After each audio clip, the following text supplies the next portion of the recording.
Foreigners in China are warned about the peculiarities of drinking water. Practically nowhere will they be able to get the usual cold.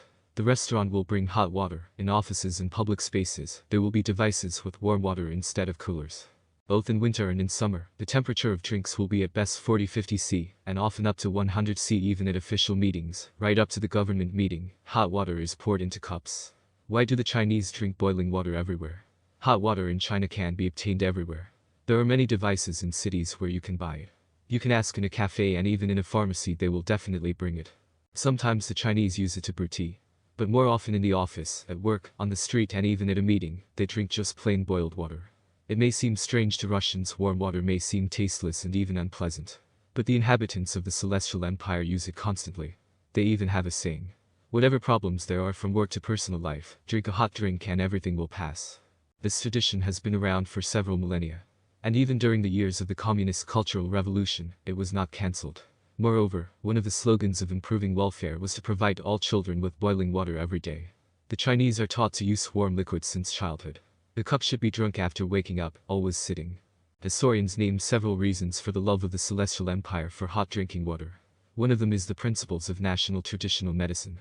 From her point of view, all diseases begin with a violation of the balance between the yin and yang energies. Boiling water allows you to return harmony to the body for a while. As a result, the body itself copes with the disease or poor health. This role is considered especially important when eating.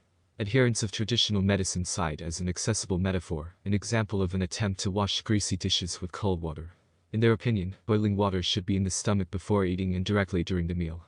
Experts in traditional medicine in China generally recommend not eating anything with a temperature lower than the body inside after 40 years. That is, food and drinks should be at least about 40 C. The theory is controversial, but the Chinese not only adhere to it, but in recent years have been propagandizing around the world. Historians and biologists give a different explanation. Genetically, many inhabitants of the Celestial Empire have a weak digestive system. In conditions of high population density, sources with clean, safe water have become scarce. In India and Southeast Asia, acute spices were used to fight diseases. But in China, boiling of liquid with subsequent use has become normal. In the national culture, there was a connection between the temperature of water and its purity. The higher, the cleaner and safer. How do you like this tradition? Could you always drink boiling water?